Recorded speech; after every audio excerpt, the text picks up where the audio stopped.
What's good, people? It's your brother YK the Truth. And the name of this video is Don't Fear Going to Hell. No brain equals no damn pain. Now, let me go over the concept and the origins of hell. Because nothing falls out the sky. Everything has an origin. We didn't come into this world with the word Christian on our foreheads. We was taught to believe these things. So I'm going to break down the origins of the concept of hell. All right? Bear with me. The Christian belief in hell has developed over the centuries, influenced by both Jewish and Greek ideas of the afterlife. So we already know, just based on that sentence, our concept of hell originates from two sets of people: the Jewish and the Greeks. Let's continue. The earliest parts of the Hebrew Bible, around the 8th century BC, described the afterlife as Sheol, a shadowy, silent pit where the souls of all the dead lingered in a minimum state of silent existence, forever outside of the presence of God. By the 6th century BC, Sheol was increasingly viewed as a temporary place where all the departed awaited a bodily resurrection. The righteous would then dwell in the presence of God, and the wicked would suffer in a fiery torment that came to be called Gehenna, described as a cursed place of fire and smoke. All right, I want y'all to pay attention to the words fire and smoke. All right, let's keep going. Early depictions of the afterlife in ancient Greece, an underworld realm called Hades, are similar. There, the lifeless spirits of the dead lingered in an underground twilight existence, ruled by the god of the dead. All right, there's a god in this underworld in Greece that rules the dead. All right, we're going to speak on Hades. Now, evildoers suffer gloomy imprisonment on an even deeper level called Tartarus. Now, listen to this. Beginning in the 4th century BC, after the Greek king Alexander the Greek conquered Judea, elements of Greek culture began to influence Jewish religious thought. By the time of the first Gospels, between 65 and 85 AD, Jesus refers to the Jewish belief in the eternal fire of Gehenna.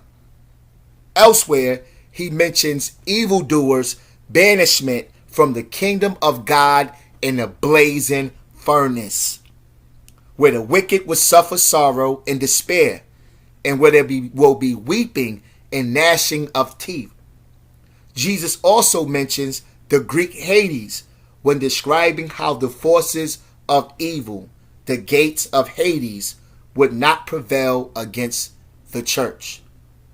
Okay? So we know, based on these paragraphs, that Hades, hell in the Bible, they correlate. They have, they're similar. All right? Now, we're going to go to the Bible and look at Bible verses that talk about Hades. Because you got to understand, all of this stuff about heaven and hell is Greek mythology. It's mythos. It's not real. Do you follow me? So let's talk about the Bible verses about Hades. Revelations 20, 13, 14. And the sea gave up the dead which were in it, and death and Hades gave up the dead which were in them, and they were judged, and every one of them according to their deeds. Then death and Hades were thrown into the lake of fire. This is the second death, the lake of fire. Matthew 11:23. And you, Capernaum, will not be exalted to heaven, will you? You will descend to Hades. For if the miracles had occurred in Sodom, which occurred in you, it would have remained to this day. Luke 10:15. And you, Capernaum, will not be exalted to heaven, will you? You will be brought down to Hades. Luke 16:23.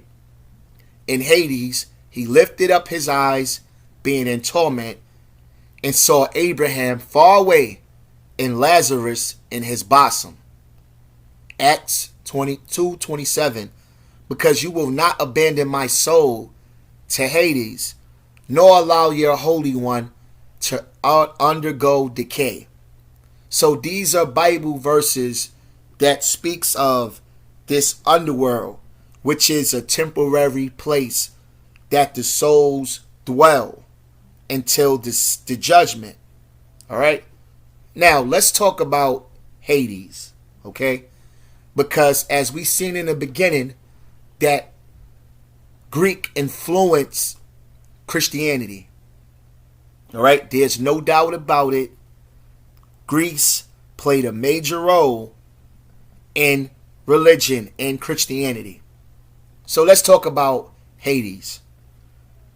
In Greek mythology, Hades meaning unseen, god of the underworld and king of the dead, spirits, the dark arts, darkness, riches, hidden treasures within the earth and the underground, is the son of Titans Cronus and Rhea. He had three sisters, Demeter, Hestia, Hera, as well as two brothers, Zeus and Poseidon, collectively compassing the original 6 Olympian gods. So in Greek mythology, Hades meaning the unseen god of the underworld. All right, so Hades was the Greek god of the underworld. And you see, these are the pictures right here. All right.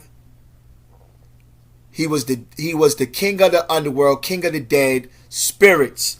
Why do you think every time you hear about Satan, you got to sell your soul?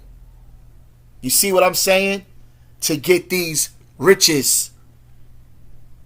It all goes back to Greek mythology. Okay? Now, I got something from a book called When God Was a Woman, right? And they speak about how those people in those areas like Greece, they worship volcanoes like gods. It was always about fire. Okay? So let me read it to y'all. The Indo-European male deity, unlike the sun, lover of goddess religion, was one most often portrayed as a storm god, right? High on a mountain, blazing with the light of fire or lightning. This recurrent symbolism suggests that these northern people may once have worshipped volcanoes as manifestations of their god. All right? Even when you look at things like dragons, what do a dragon do? They blow out fire. And I'm starting to think that one of the main reasons is because in those places it was really cold. So heat was like life to them. Do you get what I'm saying?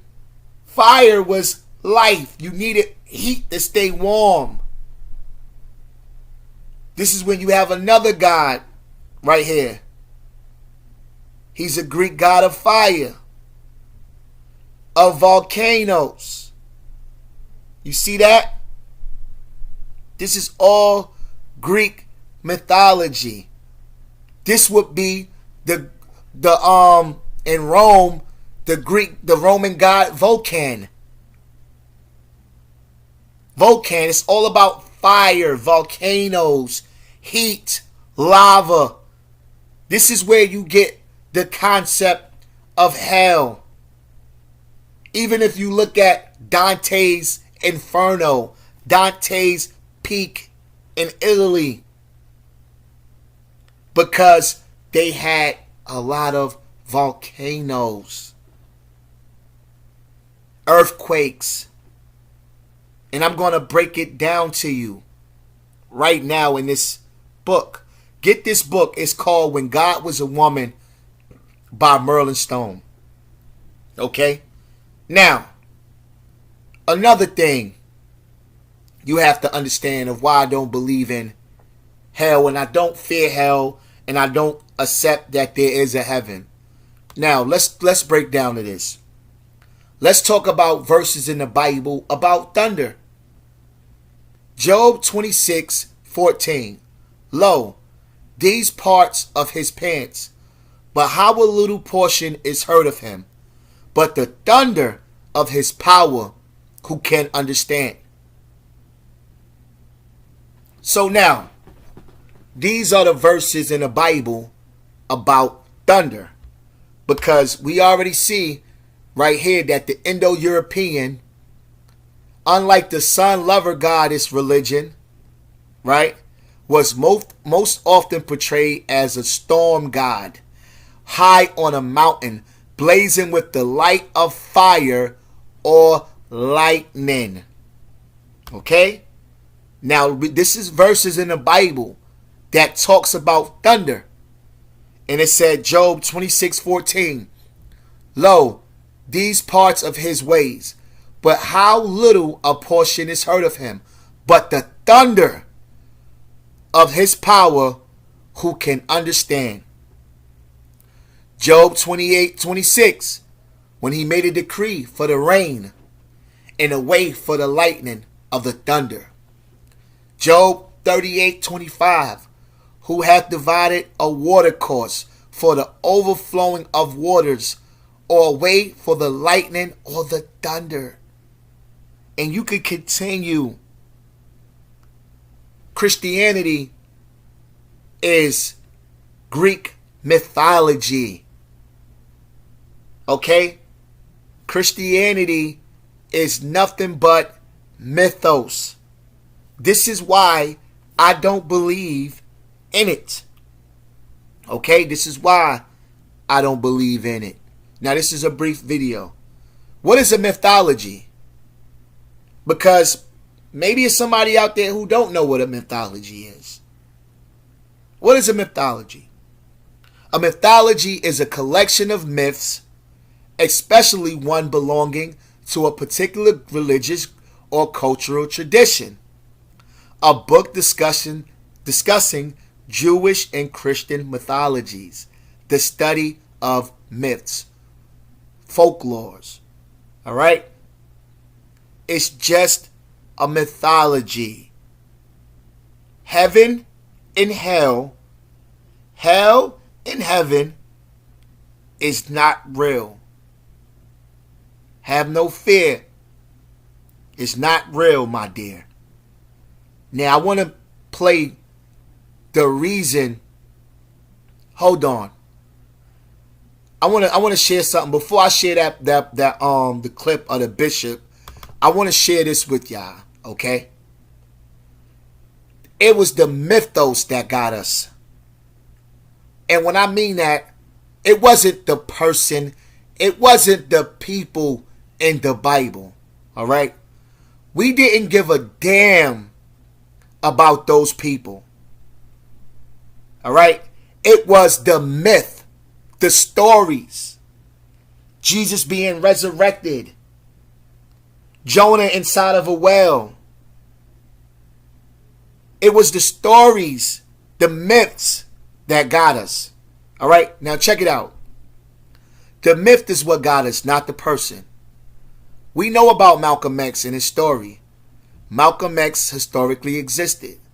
Now, what if we told our children that the only way to get to heaven was through worshiping Malcolm X? Now, that's when the myth comes in. What if we said that Malcolm X was shot 100 times and rose on that stage? We would believe more in that story based on the fact that, wow, this man was shot 100 times and he rose. Now, Malcolm X is a person who he died for us, helping us.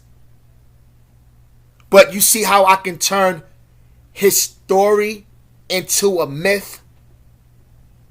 Now let's go. Let's see what this and they use hell, the mythos of hell, to put fear in you, to get you to do and obey and comply to this religion, because religion was used as a vehicle to steal people's land. Okay? It was all about power. So let's see what this retired bishop had to say about hell and does it exist. So listen. I don't think hell exists. I happen to believe in life after death, but I don't think it's got a thing to do with reward and punishment.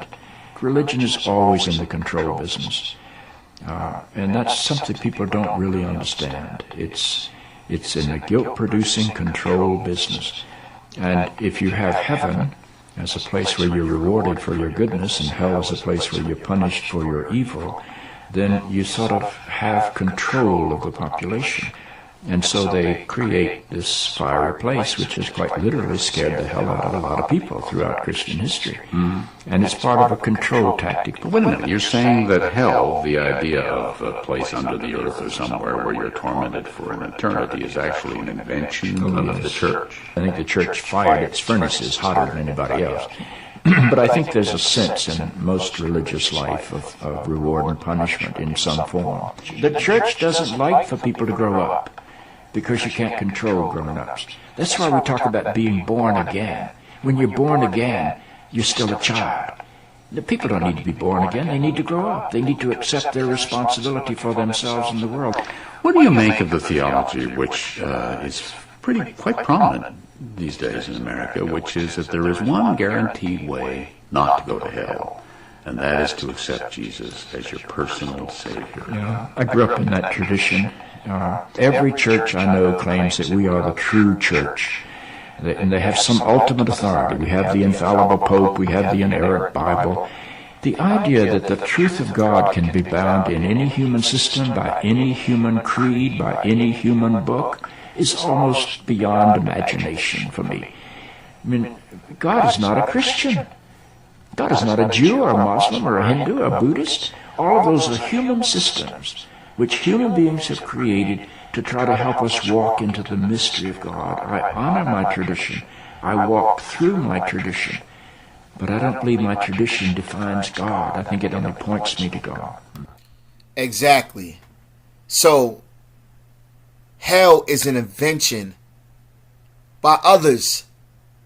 And if you really want to know why these concepts were created, all you have to do is just look at what was around the people at that time. Was it hurricanes? Was it earthquakes? Volcanoes? Was it cold? What was it like for those people in those biblical times? So you can see how that mythos, that mythology was created, because it was based on what those people feared at that time. So here's another reason. Here's the main reason why I don't fear hell. And here it goes. No brain, no pain. Okay? When we die, the brain dies. And the brain is what makes us feel the damn pain. Right? Pain is a complicated warning system to protect you from harm. When you stub your toe, your peripheral nervous system sends signals to your brain, which then decides how much danger there is. If it decides the signals are worth paying attention to, the pain volume is cranked up until the problem is solved. So when we feel pain, that's letting our brains know that it's something wrong. Okay? Scientists says the brain processes pain. The perceptive it gets until it's on high alert. And depending on a person's emotions, beliefs, and expectations, the brain will likely keep registering an aching knee day after day. Aching knee day after day. So your brain, you have nerves that send signals through your spinal cord. But when you die, your brain doesn't have any more activity, any more physical activity. So how do you feel pain with no damn brain? Well, you have Christians that'll say, what about your spirit? You still got a spirit, don't you? But what is a spirit? The root word of a spirit. Animating or vital principle in man and animals. Anglo-French, spirit, soul. And directly from Latin, spiritus, a breathing, a breath of a God, breath of life, to blow. It's simply air. Your spirit is your brain. It's all connected. When your brain goes, you go. Your brain is your spirit. And you need your brain to what? Breathe. Now, let's talk about the word pneuma. That's where you get the word pneumonia. Okay? Now, pneumonia is from Latin spiritus, is connected etymology with breath or blow, and has a basic meaning of air in motion or breath as something necessary to life. In Greek tragedy, it is used of the breath of life, and it is the spirit of the New Testament. Okay? Remember, we said that we know that Greek was heavenly, the Christianity in the Bible was heavenly influenced by Greek mythology and Greek people. So the spirit is pneuma, it's breath. It's breath. It's nothing spooky. Okay? It's nothing spooky. So, we have our conclusion that hell was a mythology created by Greek people, Greek and Jewish. I am an African. Okay? We came to the conclusion that mythology got us, not the people, not the person. It was the Jonah and the whale. It was Jesus feeding 5,000 people. It was Lazarus. It was those stories that got us and not the actual people. So if you acknowledge the Bible as a bunch of mythology, which never actually happened, where is the connection? What connection do we have to the Bible without those mythology? Without that mythology. Now, We know you don't take your brain with you. We know that PNEUMA is the spirit. It means wind. So, don't fear going to hell. No brain equals no damn pain. So it's your brother YK the Truth, and I'm out. Peace.